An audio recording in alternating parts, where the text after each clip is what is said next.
Yo. You made a video about a month back, man, talking about Bud Crawford didn't have such a ring IQ, bro. What do you kind of mean by that? I thought I explained, bro. I thought I explained. Listen, I think he has a high ring IQ.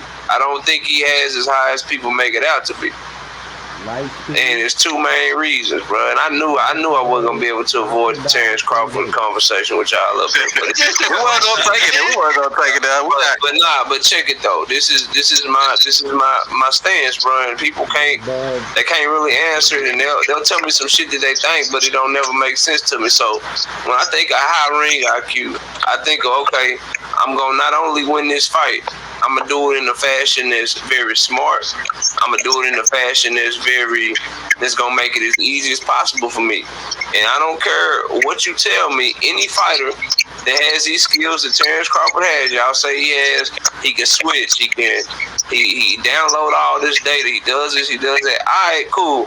So explain to me why he continuously, if he get hit, instead of making the fight easy, instead of just outboxing his opponent and stopping them that way, why does he always choose to stand and trade with them and do the risky shit? To me, that's not smart.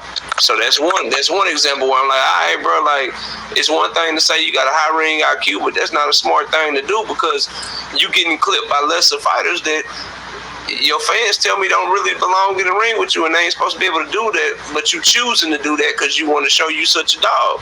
That's not smart to me. And then the second thing that I say, and that I brought up in that video that you're talking about, I always ask, I'm like, all right, cool, bro, well, he download all these data at welterweight. Every stoppage that he has gotten has been from the southpaw position. He always looks more dominant fighting southpaw. And he has trouble. He was having trouble with Sean Porter at the beginning of the fight. He was having trouble with Mean Machine at the beginning of the fight. He was having trouble with Kell Brook at the beginning of the fight. Now, he stopped their ass. But my question is, if he got this high-ass ring IQ, how come he ain't came out one fight and been like, you know what, bro? This orthodox shit, these motherfuckers is too competitive. I always turn up on their ass, and I always stop their ass, and I always put their ass in the dirt once I switch southpaw. So why don't I just start the fight from my better stance? He never does that shit. He always starts at orthodox. I'm like, all right, if you got this high-ass ring IQ, wouldn't you know what your better stance is? And at least one time, start from that stance earlier, because maybe you stop the dude early. Maybe you catch Kell Brook with that hybrid jab hook shit that you throw. Maybe you catch him with that shit in the first round because you started in southpaw. And so those are just some things that, some things that I thought of that I bring to the table. Again, I think he has a high ring IQ. My contention is the ones that act like he got one of, if not the greatest ring IQ of all time, and ain't nobody ever had a brain in the ring like that. That's the shit that I draw attention with. But I think the man has a high ring IQ, but to act like there are some things that we can question about any fighter, including Terence Crawford, I think is a little bit misplaced. But that's just my opinion, and time will tell whether or not I'm right or wrong, because to this point at welterweight, no one's been able to take advantage of the flaws that I'm saying that I see. But we'll see if one day that happens down the line, or if your boy Knockout is proven to be wrong. But we'll see. All right, so I guess I only got questions. Yeah, go ahead. Hold on. Before you give me your questions, I was going to say something. D-Ray, you got anything you want to rebuttal that? Because I know you asked that question. So you want to rebuttal anything he said? No. I think he did a great job of clarifying his statement and making it understandable to everybody. And like he said, one day he'll either be proven wrong or right. So go ahead. I appreciate that, though, Knockout. Nah, always, bro. Always, fam. Is this D-Ray Promotions, or you another D-Ray? Yes, sir. That's me, bro. Oh, man, you gotta, come on, bro. You should have told me it was you, fam. Yeah, he got this. Hey, real answer though. Hey, knockout. He got. I would have gave you the same answer regardless. And King David. What's crazy is D-Ray was in that whole goddamn live streaming. He just made me explain myself again, bro. He was in that whole goddamn time. And I asked you about that shit crazy, bro. But hopefully that made sense, D-Ray. And talk about this. Yeah, friendly. He got me too with the name friendly ass civilian. I was like, yeah, that's why I didn't know it was him, bro. But shout out to D-Ray, man. Shout out, bro. Yeah, D-Ray was real, man. But go ahead, Lightspeed. You got some questions? Go ahead.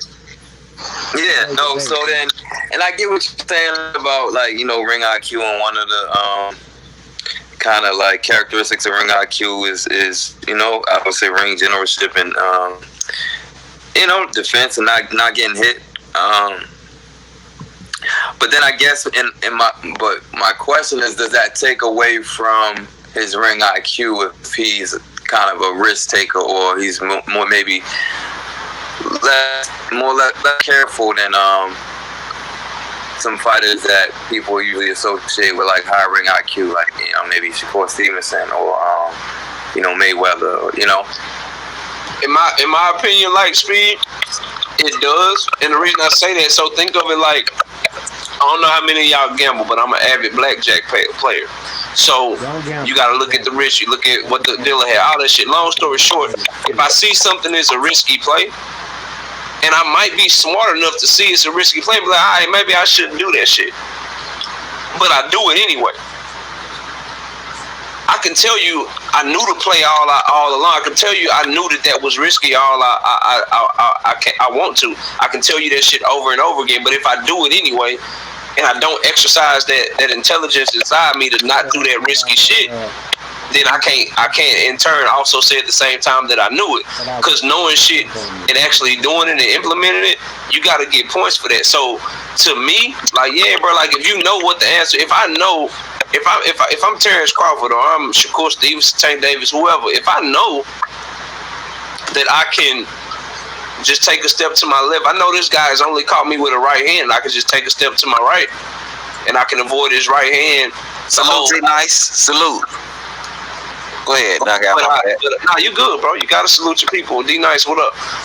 If I know what the adjustment is, but I don't make it simply because I want to take more risk in a sport like boxing where people die in the ring, then yeah, bro, I gotta say that you don't have as high of a ring IQ as those fighters that you mentioned that are more cautious, because boxing, like, I don't give a damn who you are, bro.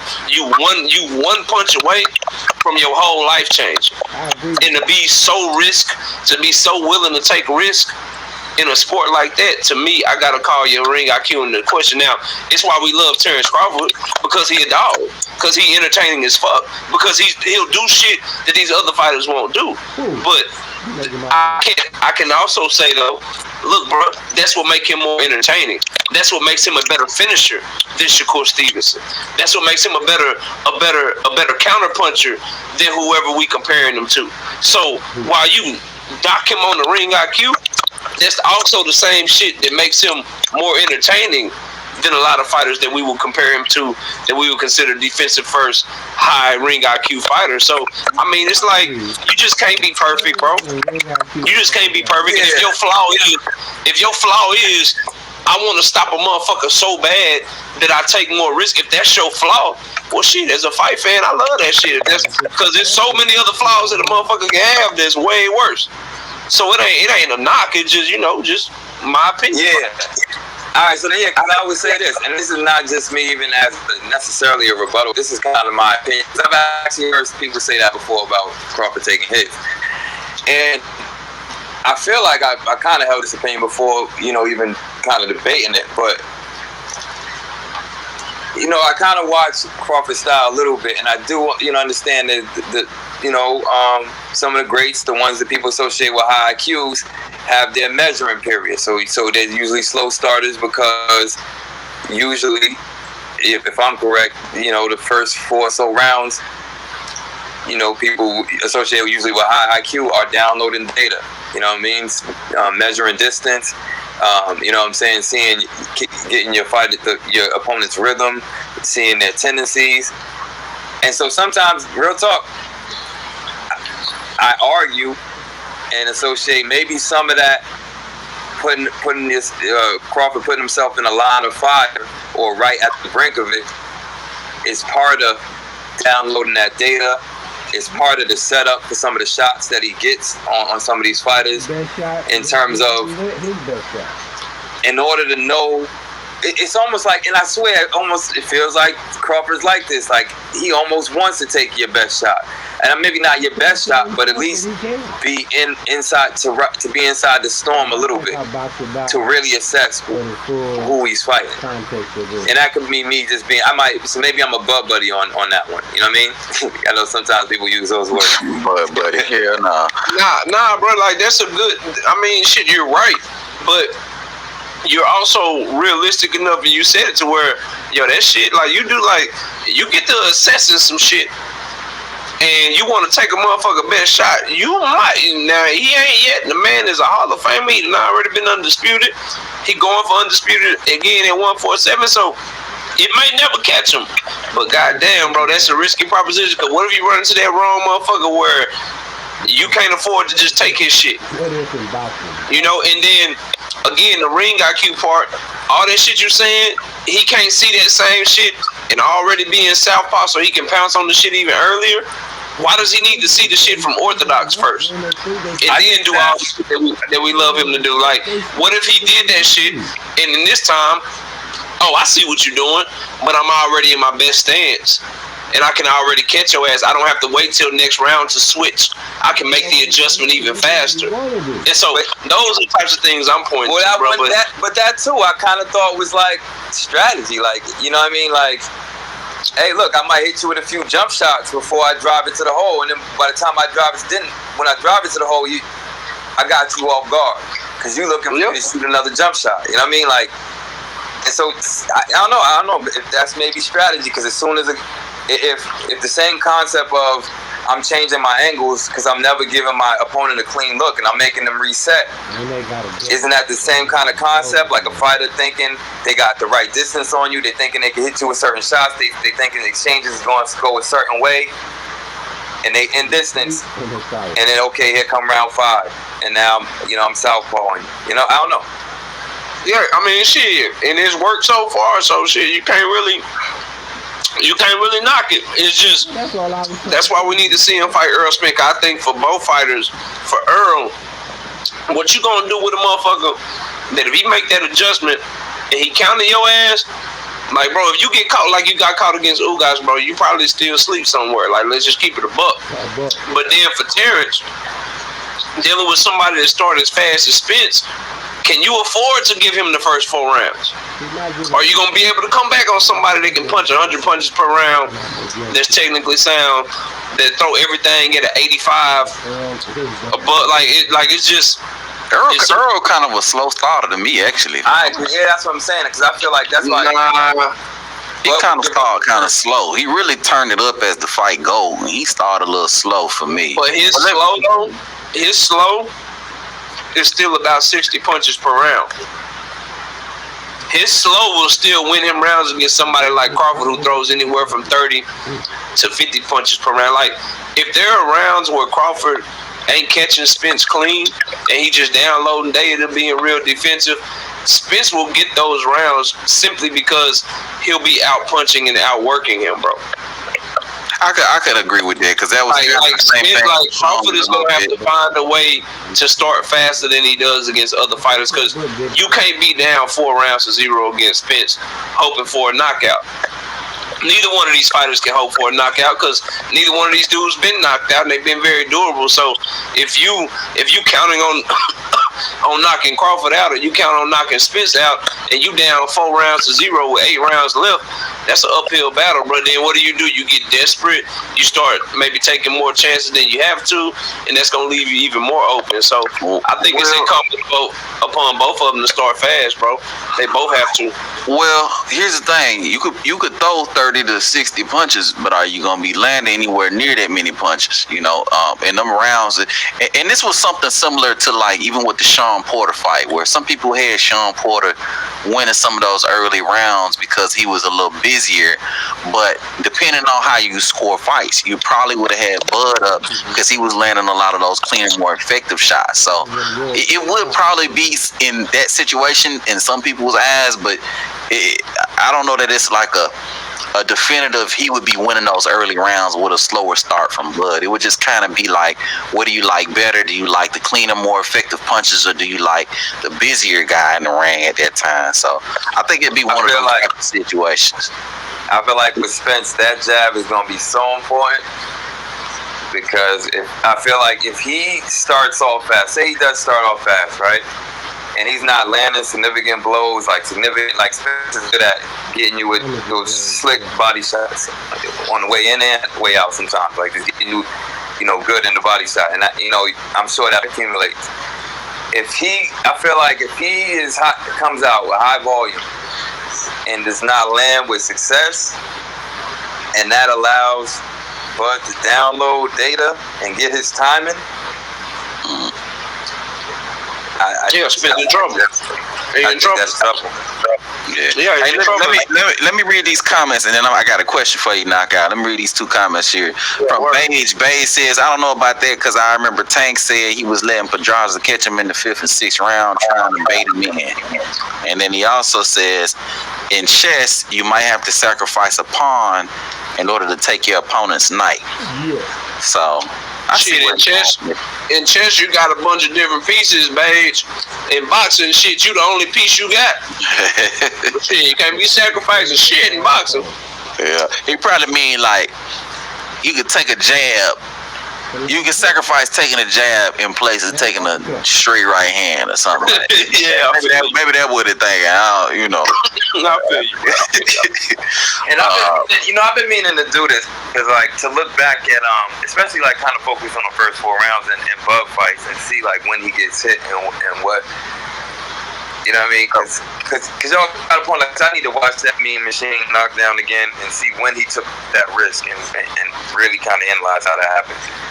Because even in the Kell Brook fight, I mean, Bud was taking a lot of jabs. A lot of jabs in that fight. But it was. But Kell Brook got a good jab because he got a good jab. He do. He got a good jab. Kell Brook got some of the best timing in welterweight. He just his body didn't hold up.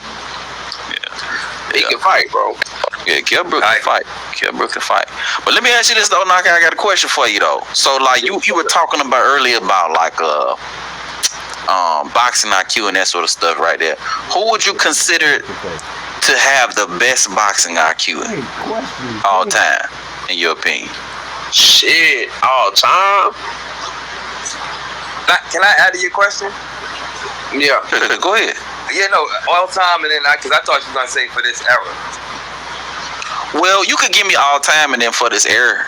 You know what I'm saying? This era right now, however you want to answer it, it's fine. For this era right now, I go Shakur Stevenson. I love his defense. I love the fact that he don't run around the ring trying to be like, he just always makes sure he just out of range enough and can always make your ass pay. So I love his ring IQ. All time, bro, it's hard because a lot of the all time greats, like I seen their highlights and shit, but I was born in the 80s, so I didn't grow up on a lot of the people that you would think of, like Sugar Ray Leonard. Obviously, I seen his fights, but I didn't see him real time to appreciate what I was watching live. So for my era, bro, I think you gotta go with Floyd. He's beat the most champions. They all had different styles. And then one thing I loved about Floyd, we're in the same era, by the way, bro. So you said he talking like we older than you. Yeah, I know, bro. I know. One thing about Floyd, though, bro, that always amazed me as I was watching him, it was the way that, like, the rematches that he did have, bro, he just made the second fight so, it's like you could see that, oh, this dude ain't got no chance with Floyd the second time. It was probably one of the most for sure bets that you could have. If a Mayweather rematch was announced, you knew he was walking through shit. you knew he would beat him. And then just the adjustment of what he did to Shane Mosley, bro, like, it looked like Shane and what he did to Zab, both of those, it looked like they would, like, Shane almost put Floyd on his ass, and he never landed that shot again. As a matter of fact, Floyd started beating him up. And then Zab, for like 2.5 rounds, bro, Zab looked like he was faster. He had better timing. He was more athletic. And then you fast forward about 5-6 rounds later, Zab and that bitch hitting Floyd in the nuts because he about to get knocked out. And just to watch them adjustments from Floyd, bro, he was a different animal than everybody, and that's why, you know, they say TBE and shit.